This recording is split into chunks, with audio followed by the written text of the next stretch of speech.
Good morning everyone. सभी को voice clear आ रही है? And okay. एंड स्क्रीन जो अभी मैंने शेयर की है वो विजिबल है सभी को? Yes sir. Okay.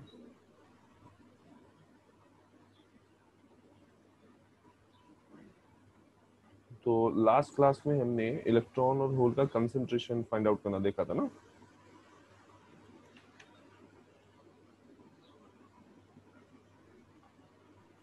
Yes sir.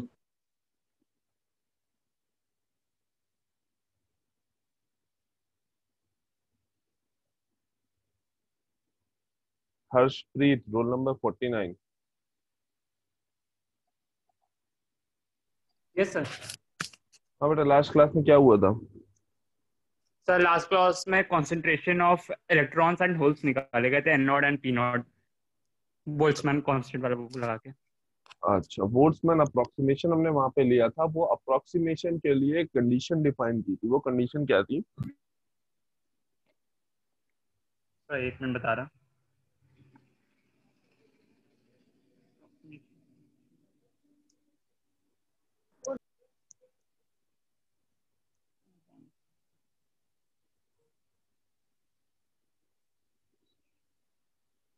Sir condition है सही से याद सर।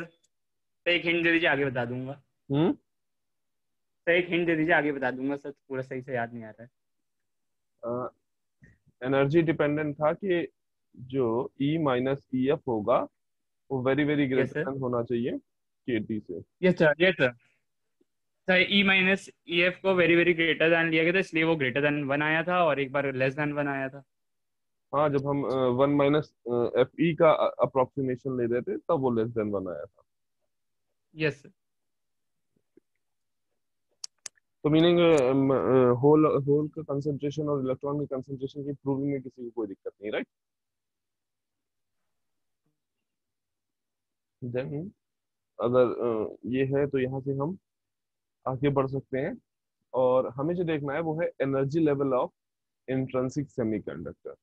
मीनिंग इन जनरल जब बात करेंगे एनर्जी लेवल की, तो हम यहाँ पे फाइंड आउट करना चाह रहे हैं कि फर्मी लेवल जो हमने कंडक्शन बैंड, वैलेंस बैंड ये दोनों देख लिए थे। हमें ये देखना था कि इंट्रिंसिक के केस में जो फर्मी लेवल है वो कहाँ पे लाई करेगा, कैसे उसके मूवमेंट से एग्जैक्टली हमें क्या इफेक्ट मिलेगा, क्या।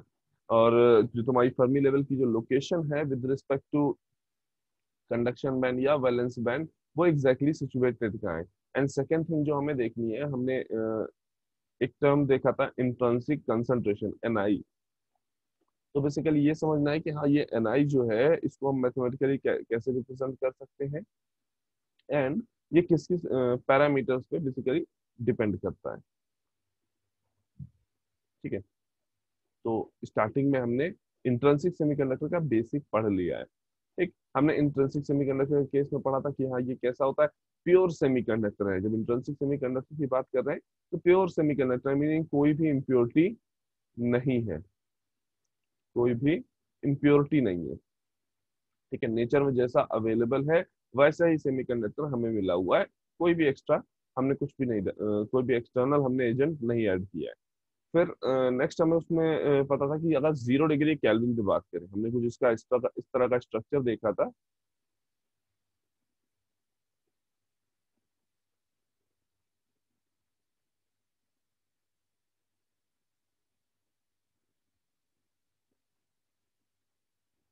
ऐसे उसमें कोवलेंट बॉन्ड बने हुए इस तरह से उसका क्रिस्टल स्ट्रक्चर दिखा था, टेट्राहेड्रल का क्रिस्टल स्ट्रक्चर हो रहा था।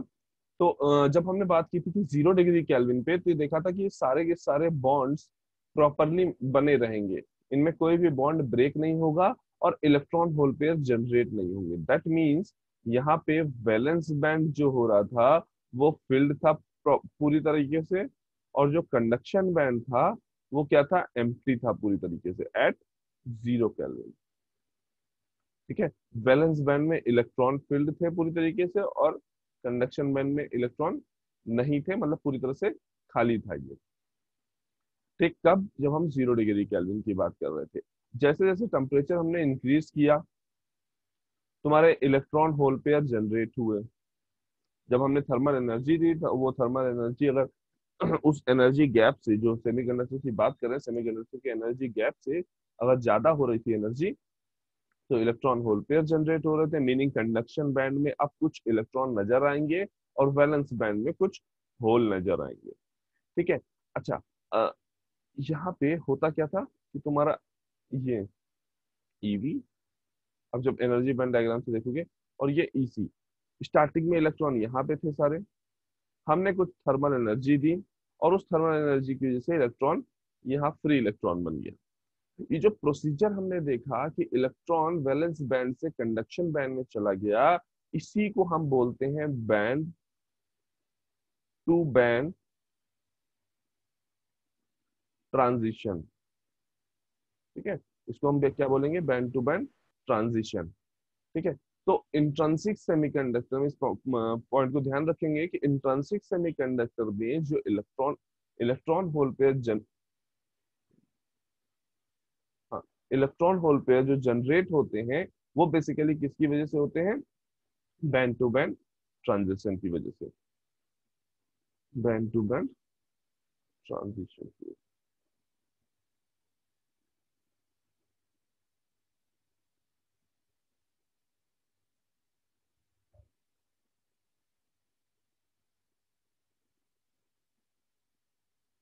नेक्स्ट पॉइंट जो हमें याद रखना है कि इंट्रिंसिक सेमीकंडक्टर में इलेक्ट्रॉन और होल दोनों पेयर में जनरेट होते हैं, है ना। हमेशा जब टेम्परेचर आप इंक्रीज करेंगे तो होगा क्या, वैलेंस बैंड का इलेक्ट्रॉन एनर्जी इंक्रीज करने की वजह से कंडक्शन बैंड तक के बराबर की एनर्जी ले लेगा और अपने पीछे एक होल छोड़ के जाएगा। ठीक। तो जब भी हम इलेक्ट्रॉन को या फ्री इलेक्ट्रॉन को जनरेट करने की कोशिश करेंगे इंट्रिंसिक सेमीकंडक्टर में, ये 100% है कि एक होल उसके साथ जरूर जनरेट होगा। That means concentration of electron हमेशा इक्वल टू होगा कंसंट्रेशन ऑफ होल के। ये बात हमने देखी थी, और ये कंसंट्रेशन को हमने एक नए टर्म के साथ इंट्रोड्यूस किया था कि ये दोनों ही इक्वल टू होंगे Ni के, जिसको हमने नाम दिया था इंट्रिंसिक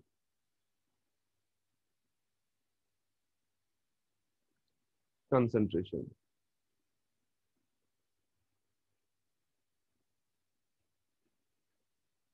राइट। यहां तक में किसी को कोई दिक्कत तो नहीं है?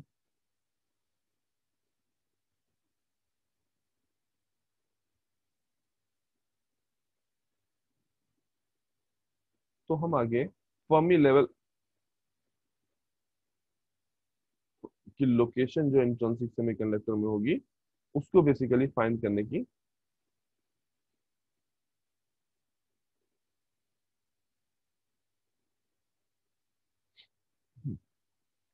अच्छा, स्टार्टिंग करने के लिए, जो फर्मी लेवल इंट्रिंसिक सेमीकंडक्टर में स्टार्टिंग फाइंड आउट करने के लिए फर्स्ट पॉइंट जो हमें यूज करना है वो ये कि तुम्हारे जो नंबर ऑफ इलेक्ट्रॉन होते हैं और जो नंबर ऑफ होल होते हैं, नंबर ऑफ इलेक्ट्रॉन और नंबर ऑफ होल जो होंगे, वो इंट्रिंसिक सेमीकंडक्टर के केस में हमेशा इक्वल मिलते हैं।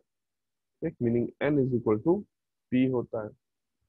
अच्छा, अब हमने n इज इक्वल टू पढ़ा है कि जो मतलब तुम्हारा n जो है वो क्या है, इलेक्ट्रॉन का कंसंट्रेशन है इन कंडक्शन बैंड। एन या एन नॉट दोनों ही तरीके से रिप्रेजेंट कर सकते हो, कोई इशू नहीं है। ठीक है। एन नॉट हमने क्या पढ़ा है कि अगर बात कर रहे हो एन नॉट की कि वो कंडक्शन बैंड में जो इलेक्ट्रॉन का कंसंट्रेशन है वो क्या था, n c e to the power minus e c minus E f upon k t. ठीक। सिमिलरली हमने पी नॉट क्या पढ़ा है, होल का कंसंट्रेशन इन वैलेंस बैंड, तो ये क्या हुआ, n v e to the power minus E f minus e v upon k t. ठीक है। ये बात तो क्लियर है ना कि ये जो पी नॉट होगा ये होल का कंसंट्रेशन होगा वैलेंस बैंड में, और ये जो एन नॉट होगा वो कंसंट्रेशन होगा इलेक्ट्रॉन का कंडक्शन बैंड में। देखो हम यहाँ पे डाउट मत लाना कि हाँ नहीं, क्यों कंडक्शन बैंड का है, क्यों वैलेंस बैंड का है। ये जो एन नॉट और पी नॉट हम ले रहे हैं, ये तब के एन नॉट और पी नॉट है, मतलब जब तक 0 डिग्री केल्विन पे या जब तक बॉन्ड ब्रेक नहीं हुए थे तब तक हम ये एन नॉट और पी नॉट या इन कंसंट्रेशन की बात नहीं करते। हमने जो ये कंसंट्रेशन फाइंड आउट किया है, ये वो कंसंट्रेशन है जो बेसिकली हमें कंडक्शन प्रोवाइड कर रहा है, इलेक्ट्रिसिटी प्रोवाइड कर रहा है, करंट प्रोवाइड कर रहा है। मीनिंग हम चाहते हैं कि जब इलेक्ट्रॉन, यहाँ पे जो इलेक्ट्रॉन पहले कोवेलेंट बॉन्डेड था, जब वो ऊपर चला गया, अपने पीछे इसने जो होल छोड़ा या जितने भी होल छोड़े, वो सारे होल का कंसंट्रेशन पी नॉट हुआ, और ये जितने भी इलेक्ट्रॉन ऊपर कंडक्शन बैंड में चले गए हैं, उन सारे सारे इलेक्ट्रॉन का कंसंट्रेशन एन नॉट हुआ। और तो इसी वजह से हमने n naught is equal to p naught लिया है। ठीक है, तो यहां से हमें क्या मिल गया, n c e to the power minus ec minus ef upon kt is equal to nv e to the power minus ef minus ev upon kt। ठीक है, यहाँ पे nc और nv क्या है, nc है तुम्हारा इफेक्टिव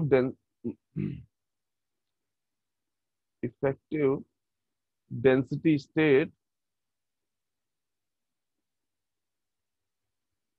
इन कंडक्शन बैंड, और एनवी क्या है, effective density state in valence band.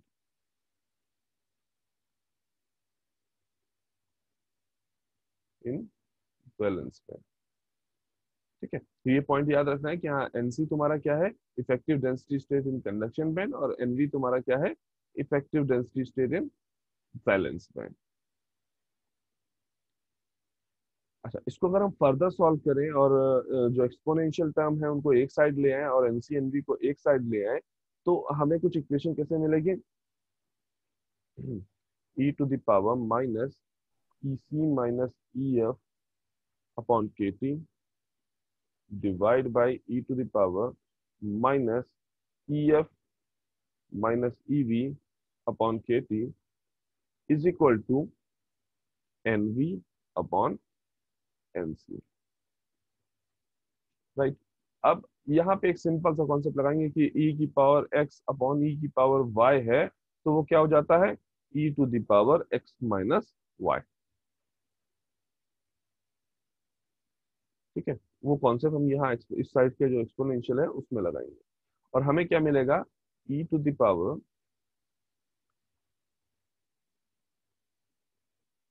Minus ec minus ef minus ef plus ev divide by kt, और ये दोनों किसके इक्वल होंगे, nv अपॉन nc से।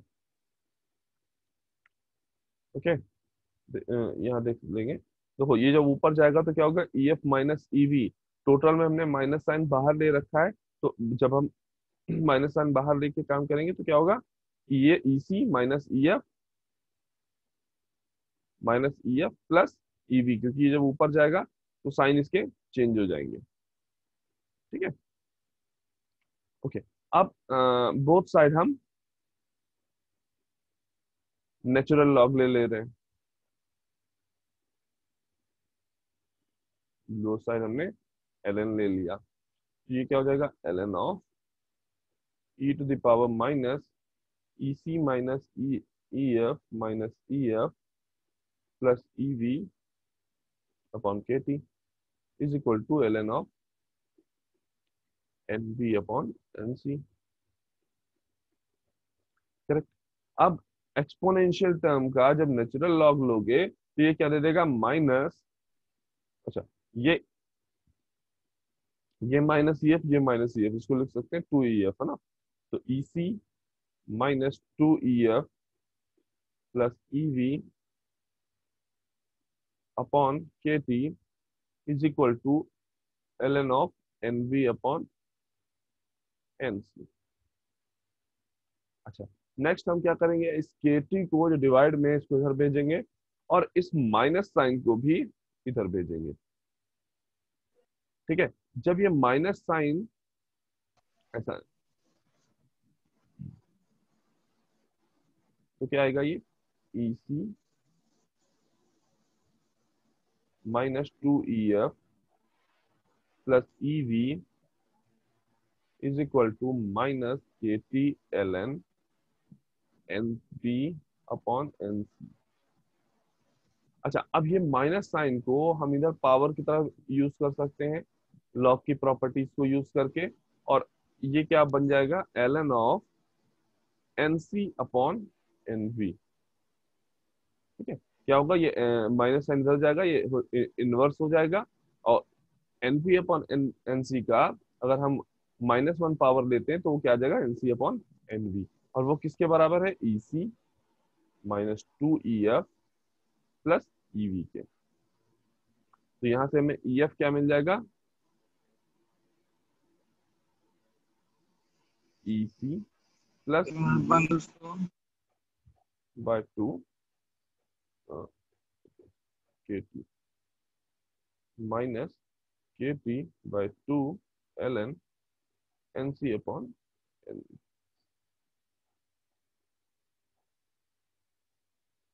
ओके, इस फर्मी लेवल की यहाँ तक की इक्वेशन में किसी को कहीं पे भी कोई डाउट है, कोई भी थोड़ा सा कोई भी दिक्कत आ रही है?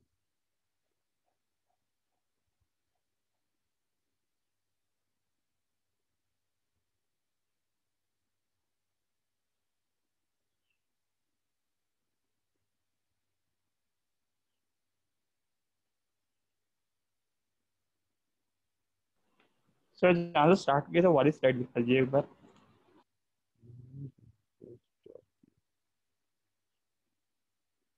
Okay.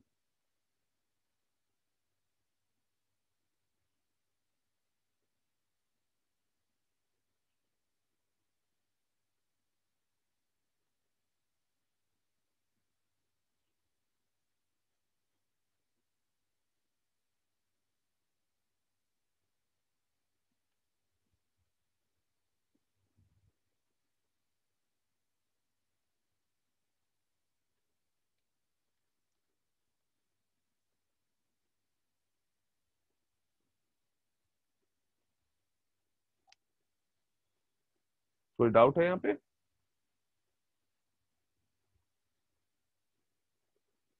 No sir.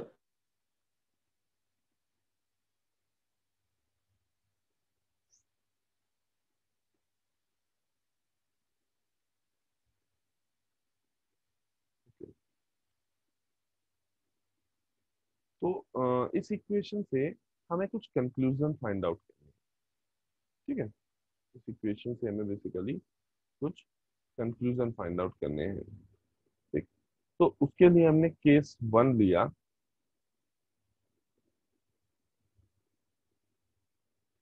और हमने कहा कि जो NC effective density of state in conduction band है, वो इक्वल टू है NV यानी effective density of state in valence band.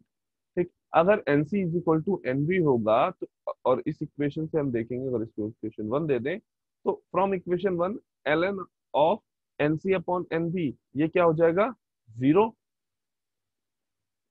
Log log 1 किसी का भी लोगे तो वो क्या आएगा, 0, मीनिंग ये पूरा टर्म क्या हो जाएगा, 0 हो जाएगा, और हमें फर्मी लेवल किसके बराबर मिल जाएगा, EC प्लस EV बाय 2। तो हमें जब NC is equal to NV है तो हमें फर्मी लेवल कहाँ मिल रहा है, EC plus EV by 2, right. अच्छा, अब NC is equal to NV है का मीनिंग क्या है, हमने ये बात समझी थी कि जो NC और NV की वैल्यूज थी वो बेसिकली या तो टेम्परेचर के प्रोपोर्शनल थी और या प्रोपोर्शनल थी Mn स्टार, यानी इफेक्टिव मास ऑफ इलेक्ट्रॉन। ठीक है, मतलब किस पे डिपेंडेंट थी, इफेक्टिव मास पे या टेम्परेचर पे। जो NC और NV की वैल्यूज थी वो इफेक्टिव मास या टेम्परेचर पे डिपेंडेंट थी। तो अगर हम ये कह रहे हैं कि Mn star is equal to MP star है, मीनिंग होल का इफेक्टिव मास और इलेक्ट्रॉन का इफेक्टिव मास अगर इक्वल है तो उस केस में क्या आएगा, ये NC is equal to NV आएगा, और उस केस में EF जो होगा वो EC प्लस EV अपॉन 2 होगा। ठीक, अब इसको अगर हम एनर्जी बैंड डायग्राम में देखेंगे तो ये यहाँ पे ईवी था, ये यहाँ पे ईसी था, और इन दोनों के in between, exactly in between, यहाँ पे ईएफ मिलेगा, जिसकी वैल्यू क्या होगी, ईसी प्लस ईवी बाय 2। ठीक है, और इसी को हम आगे चल के अभी रिप्रेजेंट करेंगे कि ये जो हमने केस वन लिया जिसमें NC plus NV, NC is equal to NV था, और जो तुम्हारा फर्मी लेवल है एग्जैक्टली मिडिल में सिचुएटेड है बिटवीन ईसी एंड ईवी, तो उसको हम क्या बोल रहे हैं, ई एफ और ये आई, मीनिंग इंट्रिंसिक फर्मी लेवल बोल रहे हैं इसको। ठीक है, जहां पे भी इंट्रिंसिक फर्मी लेवल की बात होगी वहां आपको क्या याद रखना है कि ईएफ जो है वो ईसी प्लस ईवी बाई 2 है, और उसके उसके पीछे रीजनिंग क्या है कि जो एनसी इज इक्वल टू जो है वो एनवी है। ठीक, नेक्स्ट केस जो हमें देखना है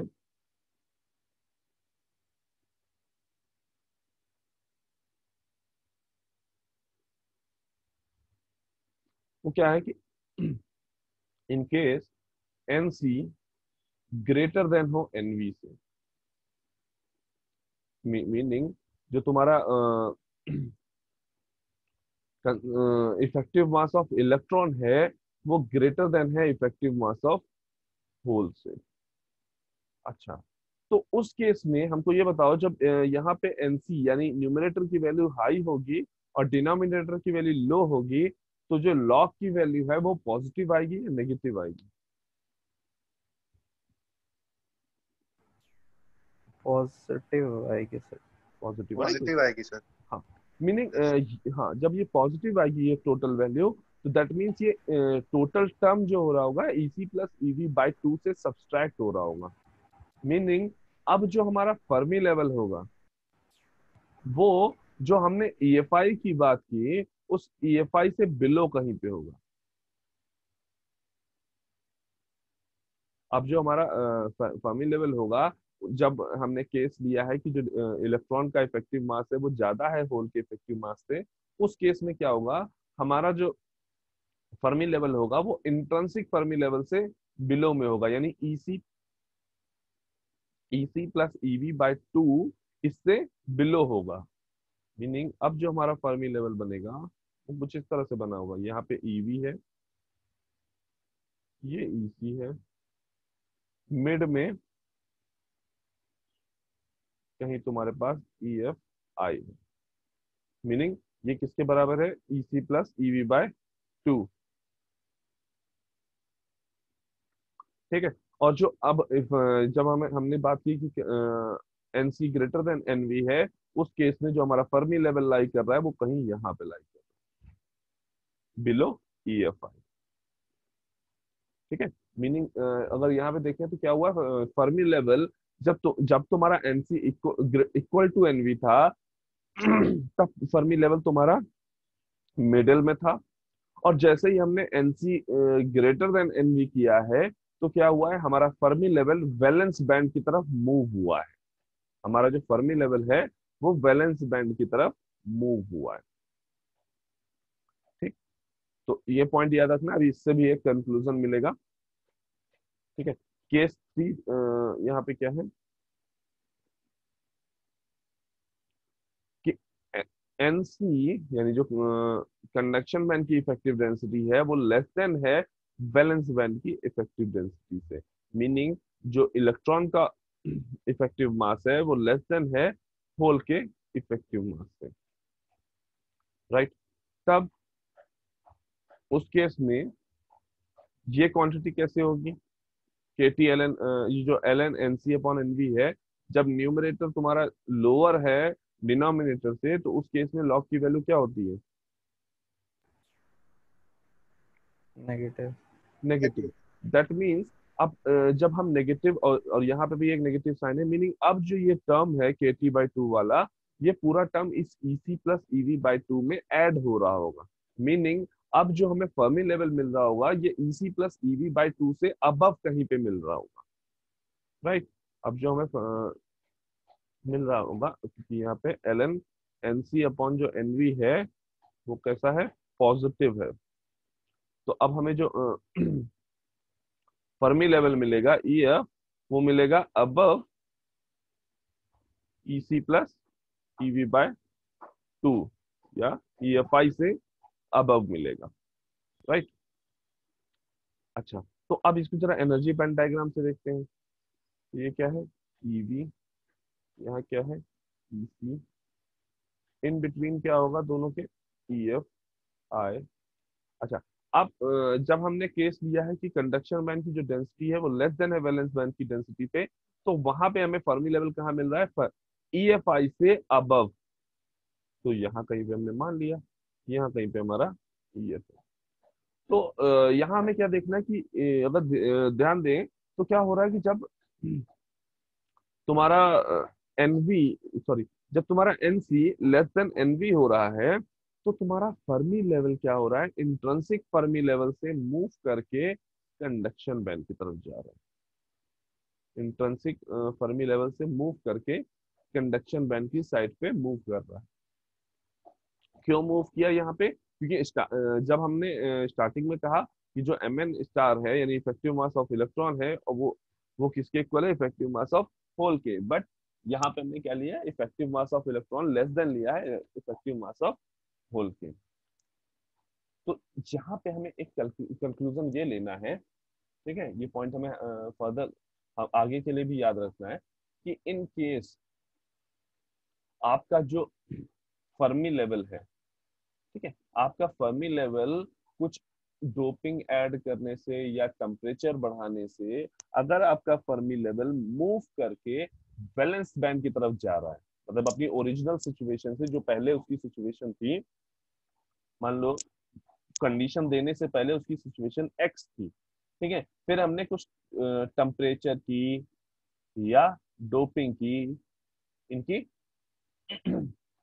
हमने कंडीशंस दी, यानी हमने टेम्परेचर इंक्रीज किया होगा या डोपिंग इंक्रीज की होगी, या टेम्परेचर डिक्रीज किया होगा या डोपिंग डिक्रीज की होगी। तो क्या है, वो नई जो लोकेशन आई वो Y हो गई।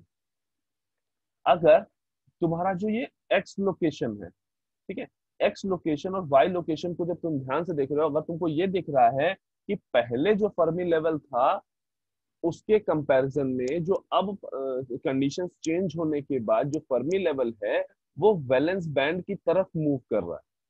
अगर तुम्हारा फर्मी लेवल का मूवमेंट कंडीशंस चेंज होने की वजह से वैलेंस बैंड की तरफ मूव हो रहा है, तो जो तुम्हारा सेमीकंडक्टर होगा वो बेसिकली पी टाइप की कैरेक्टरिस्टिक शो करेगा। मीनिंग होगा वो इंट्रिंसिक सेमीकंडक्टर ही, बट उसके पास कुछ कैरेक्टरिस्टिक पी टाइप की होंगी, ठीक है। तो ये पॉइंट याद रखना है कि अगर हमारा फर्मी लेवल डिफरेंट कंडीशंस की वजह से, वो टेम्परेचर हो सकता है, वो डोपिंग हो सकती है, अगर वो वैलेंस बैंड की साइड मूव कर रहा है तो वो किस टाइप का बिहेवियर कुछ दे रहा होगा, पी टाइप का। और सिमिलरली अगर यहाँ बात करोगे केस 3 में कि इन केस अगर फर्मी लेवल जो ओरिजिनल उसकी लोकेशन है उससे मूव कर रहा है कंडक्शन बैंड की तरफ, जब हमने कंडीशन चेंज की, मीनिंग डोपिंग बढ़ाई हो या टेम्परेचर इंक्रीज किया हो, तो उस केस में अगर तुम्हारा फर्मी लेवल कंडक्शन बैंड की तरफ मूव कर रहा है तो हमारा जो सेमीकंडक्टर होगा वो एन टाइप का बिहेवियर रखेगा। इस बात में किसी को कोई दिक्कत?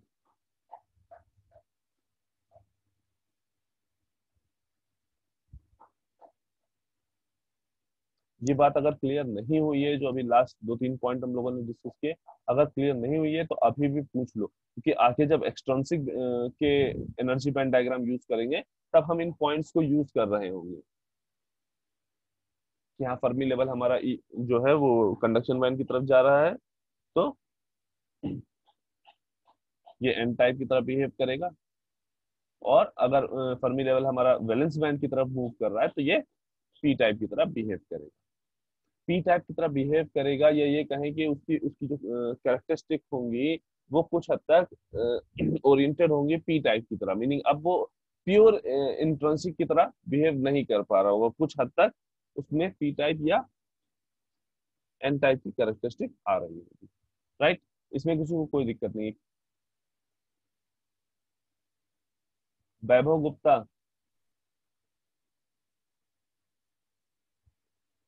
यस।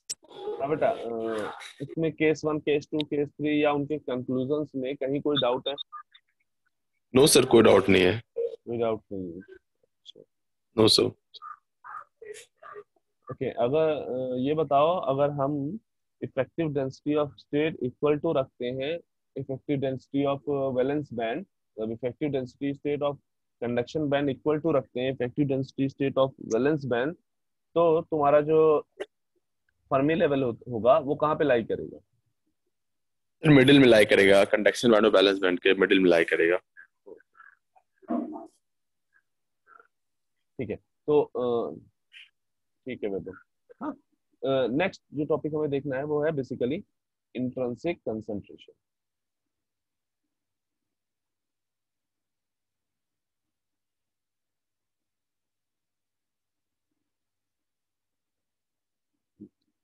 तो यहाँ पे भी हमें वही इक्वेशन जो भी हमने जो इलेक्ट्रॉन और होल की कंसंट्रेशन फाइंड आउट किए हैं, उसी उन्हीं इक्वेशंस को यूज करके हमें बेसिकली इंट्रिंसिक कंसंट्रेशन पे पहुंचना है। देखो, उसके लिए हमें क्या याद रखना है? पहला पॉइंट स्टार्टिंग करने की, हमें पता है कि हाँ, इंट्रिंसिक सेमीकंडक्टर के केस में जो नंबर ऑफ इलेक्ट्रॉन होते हैं वो इक्वल टू होते हैं ni के। सिमिलरली जो नंबर ऑफ होल होते हैं वो भी इक्वल टू होते हैं ni के। ठीक। अच्छा, अब हमने n के लिए, नंबर ऑफ इलेक्ट्रॉन के लिए एक इक्वेशन पढ़ी है, nc e to the power minus ec minus ef upon kT। और सिमिलरली हमने नंबर ऑफ होल के लिए एक इक्वेशन पढ़ी है, nv e to the power minus ef minus ev upon kT।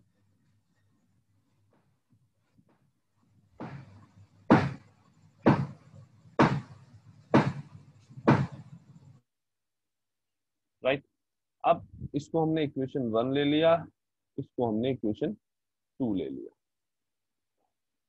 And equation 1 and 2 को मल्टीप्लाई कर दिया। इक्वेशन 1 और 2 को हमने मल्टीप्लाई कर दिया, तो हमें यहाँ से क्या मिला कि ni square is equal to n into P, और जो कि इक्वल टू होगा, अच्छा, जो कि इक्वल टू होगा nc nv e to the power minus ec minus ef upon kt multiply by e to the power minus ef minus ev upon kt।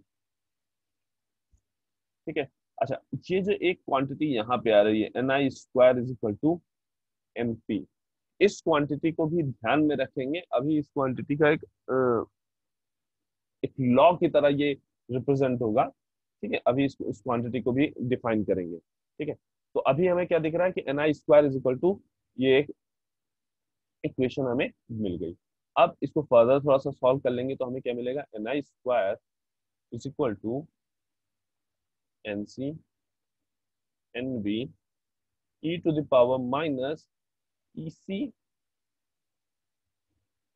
Minus ef plus ef minus ev, ec minus ef plus ef minus ev upon kt। Right, तो यहाँ से क्या गया, ni square is equal to nc nv, ef cancel हो गए, e to the power minus ec minus ev by kt। That means ni is equal to क्या आ जाएगा, under root nc nv e to the power minus ec up minus ev upon 2kt upon 2kt। 2 क्यों आया, जो under root हमने लिया, मतलब इसकी इस पूरे की पावर अगर हम 1/2 करेंगे, e to the power minus x की पावर अगर हम 1/2 की बात करते हैं तो ये किसके इक्वल हो जाएगा, e to the power minus x/2। Right,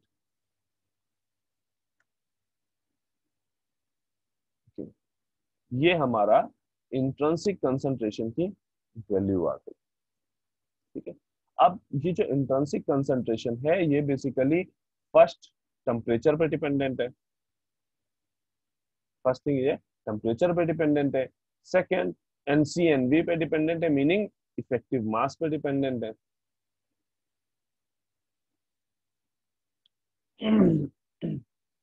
अच्छा, अब अगर हम किसी पर्टिकुलर एक सेमीकंडक्टर की बात करेंगे, जब किसी एक पर्टिकुलर स्पेसिफिक सेमीकंडक्टर की बात कर रहे होंगे, तो वहां पे जो इफेक्टिव मास ऑफ इलेक्ट्रॉन और होल है उसको हम कांस्टेंट ले सकते हैं।